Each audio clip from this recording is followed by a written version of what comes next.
नमस्कार, स्वागत है आप सभी लोगों का सीडीपी बाय आंचल पे।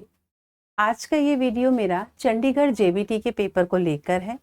ये पेपर आप लोगों का अब तो आपको अनाउंस हो चुकी है, डेट भी 17 मार्च को आप लोगों का पेपर है और अभी भी आप लोगों के पास 2 दिन है कि आप फॉर्म को फिल कर सकते हैं। जिन लोगों ने अभी तक फिल नहीं किया, still you have a chance. तो बेटर होगा कि अगर आप लोग पीआरटी को टारगेट कर रहे हैं तो आप लोगों के लिए ये भी एक अच्छी अपॉर्चुनिटी है। पेपर का लेवल भी अगर आप देखेंगे तो बहुत डिफ़िकल्ट नहीं है। इस पेपर के बारे में कुछ चीज़ें मैंने यहाँ पे मेंशन करी हैं, जिसके बारे में आप ऑलरेडी जानते होंगे, क्योंकि अगर आप लोगों ने फॉर्म भरा हुआ है और अब तो केवल 2 दिन ही शेष बचे हैं, तो आप जानते हैं कि वैकेंसीज़ वगैरह कितनी हैं और आप लोगों के लिए पेपर 150 नंबर का होगा। नेगेटिव मार्किंग यहाँ पर भी होगी, जैसे हमारे DSSB के अंदर होती है, इसी प्रकार यहाँ पर भी आप लोगों की 1/4 की नेगेटिव मार्किंग होगी। अब इस पेपर में कौन कौन से सब्जेक्ट आप लोगों के लिए पूछे जाएंगे, तो बेटा यहाँ पे सब्जेक्ट में मेन वेटेज जो है वो आपका लैंग्वेज पार्ट को लेकर है। लैंग्वेज में यहाँ आपको, क्योंकि ये पेपर चंडीगढ़ का है, तो इंग्लिश, हिंदी और पंजाबी, जी हाँ, पंजाबी भी आप लोगों को पता ही होगा, आपके लिए कंपल्सरी है। अब बाकी वाले पार्ट को भी देख लेते हैं। तो यहाँ पर जनरल अवेयरनेस का पार्ट 15 का है। तकरीबन सभी विषय आप लोगों के 15-15 नंबर के हैं, लेकिन ये वाला जो आप लोगों का पार्ट है लैंग्वेज का, ये 10-10 नंबर के 3 पार्ट है। तो इस प्रकार आप लोगों का ये बनता है 150 का स्कोर। अब इस 150 के अंदर मेरा वाला जो पार्ट है वो टीचिंग एप्टीट्यूड को लेकर है। अब टीचिंग एप्टीट्यूड के अंदर जितने भी आप लोगों को पार्ट दे रखे हैं, उस पार्ट्स के अंदर अगर डिवाइड करूं तो टोटल आपके 7 पार्ट दे रखे हैं। पहले वाले पार्ट की बात करते हैं। ये आप लोगों का कहलाएगा लर्निंग एनवायरनमेंट का।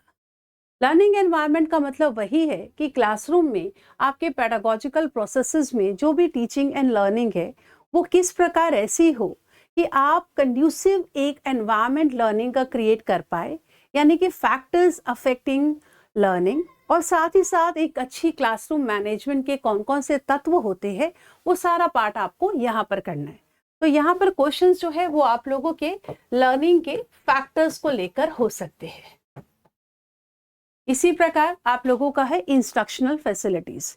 इंस्ट्रक्शनल फैसिलिटीज का मतलब बेटा यहाँ पर क्या है कि जब भी एक टीचर को क्लास में पढ़ाना है तो पढ़ाने में क्या केवल उसका लेक्चर ही अपने आप में बहुत है, या उसको इस लेक्चर के साथ TLM का भी इस्तेमाल करना होगा, और आप अपने टॉपिक की नेचर के अकॉर्डिंग किस प्रकार के TLM का इस्तेमाल करते हैं, वो कितना आपके कंटेंट को सपोर्ट करेगा। अगर आपका पार्ट कुछ ऐसा है दैट डिमांड्स एक्टिविटी, अगर आपका साइंस का प्रैक्टिकल है या मैथ्स में कुछ आप एक्टिविटी ओरिएंटेड कराते हैं, तो उसको और अच्छा बनाने के लिए आप किस प्रकार के इंस्ट्रक्शनल मटेरियल का इस्तेमाल करेंगे। यहाँ से बहुत क्वेश्चन आप लोगों को मिल जाते हैं, अक्सर आप लोगों ने करे भी है ऐसे पेडागोजी के क्वेश्चन। इस प्रकार आगे हम बढ़ते हैं तो यहाँ पर है आपकी पेडागोजी ऑफ टीचिंग। वैसे तो पेडागोजी अपने आप में ही यही है कि भाई टीचिंग को लेकर है, आर्ट ऑफ टीचिंग है आपकी। अब इस आर्ट ऑफ टीचिंग में आप ऐसा क्या करते हैं, तो इसके अंदर है कि आप टीचर सेंटर्ड अप्रोच को इस्तेमाल करते हैं, लर्नर सेंटर्ड को इस्तेमाल करते हैं, कि किस प्रकार आप अपनी क्लासरूम के अंदर बच्चों के साथ कौन सी प्रभावी विधियों का इस्तेमाल करते हैं। तो जहाँ पेडागोजी है बेटा, यहाँ पर आप लोगों को टीचिंग मेथड्स के ऊपर करना होगा। तो जितने भी टीचिंग मेथड्स आप लोगों ने पढ़े हैं, हमारे टीचर सेंटर्ड है, चाइल्ड सेंटर्ड है, तो आपको सभी मेथड की, केवल मेथड ही मत पढ़ जाना, मेरिट क्या है और उसका डीमेरिट क्या है, क्योंकि पेपर में क्वेश्चन आता है which of the following is not the demerit of discovery method. अब पूछा है नॉट अ डीमेरिट, तो इसका मतलब क्वेश्चन आपको क्या पूछ रहा है कि आपका मेरिट क्या है डिस्कवरी मेथड का। तो इस प्रकार के क्वेश्चन आपको मिलेंगे पेडागोजी ऑफ टीचिंग में। उसके बाद इंक्लूसिव टीचिंग, पहले भी आपको कई बार बताया है कि ये जो टॉपिक आप लोगों के लिखे ना मैंने, चौथा, पांचवा, छठा, सातवां, ये वो टॉपिक है जो अब आने लगे हैं और बहुत ज्यादा वेटेज लेते हैं। तो अगर आपका 15 नंबर का है ना, तो 15 नंबर में ये वाले जो 4 टॉपिक मैंने आप लोगों के लिखे हैं, नंबर 4 से लेके नंबर 7 तक, इनका वेटेज सबसे ज्यादा रहेगा। ये पेडागोजी वाला पार्ट ही आप लोगों का टीचिंग एप्टीट्यूड में, जहां आपका अप्लाइड वाला है। तो आप अपनी क्लासरूम को इंक्लूसिव बनाने के लिए क्या मेक श्योर करती हो कि आप जो भी टीचिंग स्ट्रैटेजी या मेथड को लेकर आते हो, क्या आपने उसमें डाइवर्सिटी को एड्रेस करने की कोशिश करी है? क्या आप यूडीएल का इस्तेमाल करते हैं, यूनिवर्सल डिजाइन ऑफ लर्निंग को लेकर? क्या आप सबको एंगेज कर पाते हैं? क्या आप मल्टीपल मोड ऑफ प्रेजेंटेशन को इस्तेमाल करते हैं? वो सारा आपका इंक्लूसिव टीचिंग में। वैसे ही क्वेश्चन, अगर आप अपनी क्लास के अंदर डिसलेक्सिया वाले बच्चों को संबोधित करना चाहती हैं, या 2 बच्चे आपकी क्लास में इस प्रकार के हैं जो किसी न किसी रूप में लर्निंग डिसेबल्ड है या उनके साथ कोई इम्पेयरमेंट का केस है, तो आप किस प्रकार के टीएलएम का इस्तेमाल करेंगी? आप कौन सी इंस्ट्रक्शन मेथड का इस्तेमाल करेंगी? तो आइडिया वही है कि आप सबको किस प्रकार एंगेज करेंगे। उसके बाद है बेटा डिजिटल मोड्स का। मेरा जो व्हाट्सएप ग्रुप है उसमें आज मैंने डिजिटल मोड्स में क्या कंटेंट आपको पढ़ना है और सैंपल के तौर पे 7 क्वेश्चन का एक पीडीएफ, आंसर्स मैंने बाद में दिए हैं ताकि पहले आप लोग ट्राई कर लो, बाद में मैं आपको आंसर्स प्रोवाइड करूंगी। ये वाला जो पार्ट है डिजिटल का, आप अगर वीडियो को देखेंगे तो नीचे आपको एक लिंक मिलेगा मेरे व्हाट्सएप ग्रुप का। उसको अगर आप उस ग्रुप को ज्वाइन करते हैं तो आपको वो चीज़ें दिखनी शुरू हो जाएंगी। और वैसे मैं दोबारा भी डाल दूंगी अगर मुझे लगेगा कुछ नए बच्चे भी ग्रुप को जिन्होंने ज्वाइन करा है।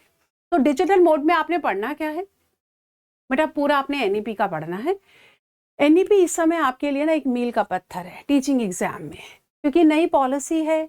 नाम नया नहीं है आपका नाम नेशनल एजुकेशन पॉलिसी, पर इस पॉलिसी में किस प्रकार डिजिटल मोड को लेकर बात की गई है, कैसे हमारे को hybrid learning, blended learning, flipped learning, इन सभी चीज़ों को साथ लेके चलना है। क्योंकि आज आईसीटी हमारे लिए एक बहुत बड़ी ज़रूरत बन गई है। तो हमारे को जब कुछ ऐसा कठिन समय आता है, जैसे कि हमारा कोरोना के टाइम पे शुरू हुआ, तो वो डिजिटल मोड की जो एक शुरुआत हुई है, उस शुरुआत को लेकर हमें आगे बढ़ना है।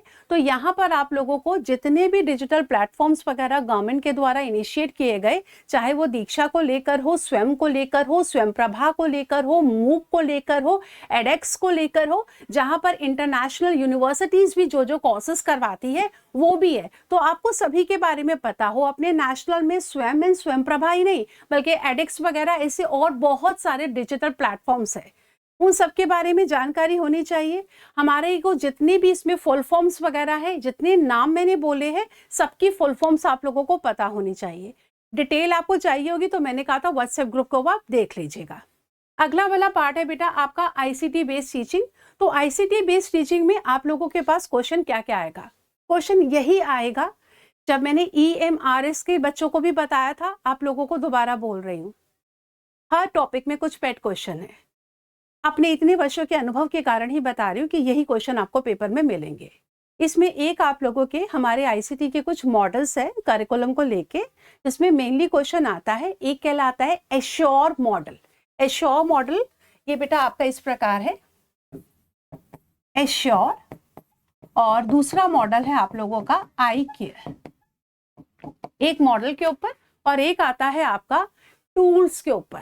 तो आपके 4 प्रकार के टूल है, आपका सिचुएशनल टूल है, कंस्ट्रक्टिव टूल है, इंस्ट्रक्शनल टूल है। तो इस प्रकार के टूल्स वगैरह है, तो आपको एक सिचुएशन के अकॉर्डिंगली चूज करना होगा कि इस पर्टिकुलर सिचुएशन में आप कौन से वाले टूल का इस्तेमाल करेंगे। तो ये सारी चीजें आप लोगों को आईसीटी बेस्ड टीचिंग में करनी होगी। और जो लर्निंग्स के मैंने अभी आप लोगों के नाम लिए हैं, hybrid learning, blended learning, flip learning, अगर आप इनके बारे में जानना चाहते हैं, and if you have time and you are really a dedicated learner, तो आपको एनसीईआरटी ई विद्या का चैनल को सब्सक्राइब करोगे। वहां पर आजकल आप लोगों को ब्लेंडेड लर्निंग, जिसको हिंदी में मिश्रित अधिगम कहा जाता है, इसके ऊपर काफी अच्छे आपको लेक्चर्स मिल जाएंगे। उसके बाद है बेटा NEP, there is no getting away. NEP तो आपको पढ़ना ही पढ़ना पड़ेगा, because they have mentioned NCF along with NEP. तो वो जिस एनसीएफ को उन्होंने लिखा नहीं है, which NCF are they addressing to, but it must be your new NCF. But I am not saying कि आप पुराना वाला 2005 के एनसीएफ को बिल्कुल ही हटा दीजिए, उसको भी एक बार आप रनिंग लुक लेके चलिएगा, बिकॉज ऑलरेडी आप लोगों ने इतना पढ़ा हुआ है, तो एनसीएफ 2005 के बारे में आप काफी कुछ जानते हैं।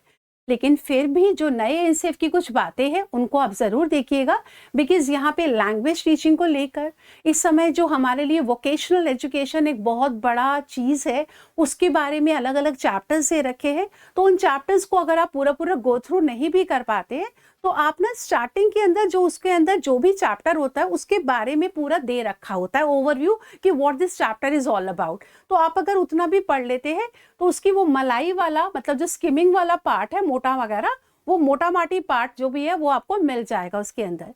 तो इट्स बेटर कि आप न्यू वाले एनसीएफ के जो कुछ चैप्टर्स है उनको आप जरूर ध्यान से देखिएगा। एंड एनईपी वाला पार्ट ये है, आप इसको छोड़ सकते ही नहीं हैं। मेरे भी यूट्यूब के ऊपर काफ़ी लेक्चर्स है एनईपी 2020 को लेकर। फिर भी मैं चाहूँगी कि अगर मेरे साथ स्टूडेंट्स जुड़ते हैं तो मैं इस लेक्चर को और अच्छा करके, इसको और रिफाइन करके और अच्छे लेवल की बातें आप लोगों को बता सकूँ। बट हाँ, कोशिश ये रहेगी कि आप लोगों को अच्छे से अच्छा प्रोवाइड करूँ। और अगर आप लोग इस तरीके के किसी कोर्स को ज्वाइन करना चाहेंगे तो मैं इस प्रकार का एक कोर्स भी आप लोगों के लिए लेकर आना चाहूँगी। आप लोगों के पास चाहे 1 महीना है but 1 month is quite sufficient. अगर मैं सिर्फ अपने वाले पार्ट के लिए बात करूं because hardly there are 7 topics, तो मेरे लिए तो 15 दिन भी बहुत है अगर मैं अपने वाले पार्ट को लेके चलूं। तो आप लोगों का जो भी मानना हो, जो भी आप लोगों के विचार हो, वो आप कमेंट बॉक्स के अंदर अपना जो भी आइडिया है वो मुझे लिखकर बताइएगा। नमस्कार।